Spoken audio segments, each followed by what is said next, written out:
Hiya, I'm Kate from Dolly Bobo and today I wanted to share with you my birth story. So all of the way through my pregnancy, knowing that I was actually going to have to end up giving birth to this baby was a very scary thought to me. One that I actually, even right up until I was having him, I didn't imagine ever happening. It felt like it wasn't going to happen. I couldn't imagine the situation.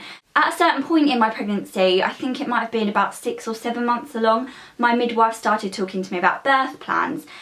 This has always been something that really confused me because babies don't follow a plan.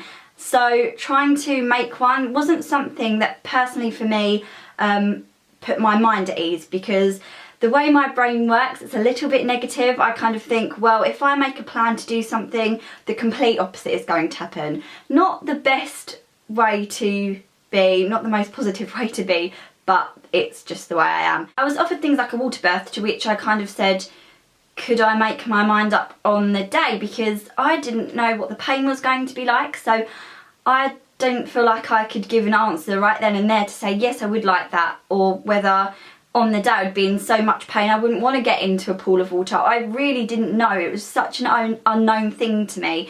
So they were really nice about it, and they kind of said you can decide on the day if that's something you want to do, and I wanted to be in the birthing centre as opposed to being at home or being on one of the hospital kind of maternity wards. So I kind of went for that middle ground. That definitely was something that helped me feel like I wasn't about to go into hospital, because that's something that's always scared me. Archie's birth was a complete whirlwind. My waters broke at 4:20 in the morning and we headed up to the hospital. They sent us home, and by sort of 8:30 my contractions were kind of 3 to 4 minutes apart. It all progressed very quickly, but they told us just to come back to the hospital when they were 2 minutes apart. So I waited till about 8:30 and then we went up there, by which time I was in a lot of pain, and the birthing centre was a very long walk from the car park, so someone had to get me a wheelchair. When we got up there, I did have a little bit of a bad experience with the midwife, who thought I was a huge drama queen, and she actually told me to calm down and stop overreacting. At that point my mum arrived, so I had my mum and my partner Ricky with me, and I just begged the midwife to examine me basically, because I couldn't believe I was in this much pain and nothing was happening.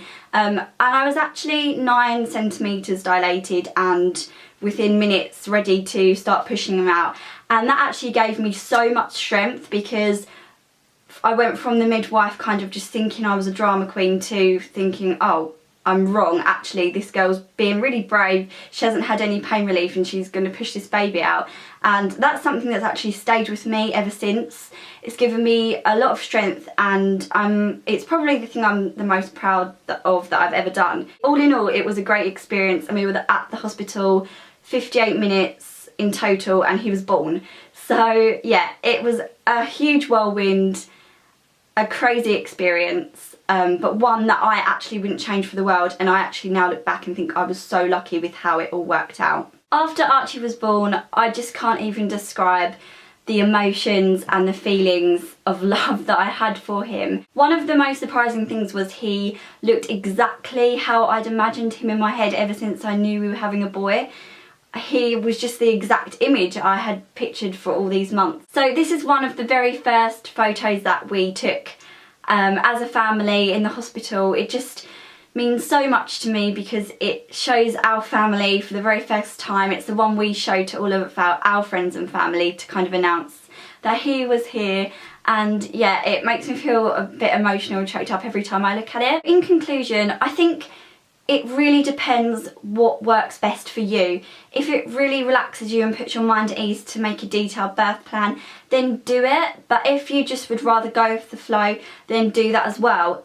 If you have an exact idea how you'd like your birth to go in your head, then plan it that way, and it may turn out that way. But also just be aware that babies make their entrance into the world in whichever way they choose to, and it doesn't always have to be a bad thing if your plan doesn't go according to plan. But as long as you're aware that things could change on the day and you're flexible, then you won't get too downhearted about it if things do change.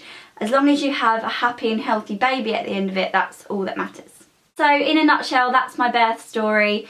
If you know someone that's pregnant at the moment and, like me, are just getting a barrage of horror stories, please share this with them, because I think it's nice to have some positive ones as well. And if you'd like to share your birth story with me, please do so in the comments. I would really love that. Thank you so much for watching, everyone, and I'll see you later. Bye!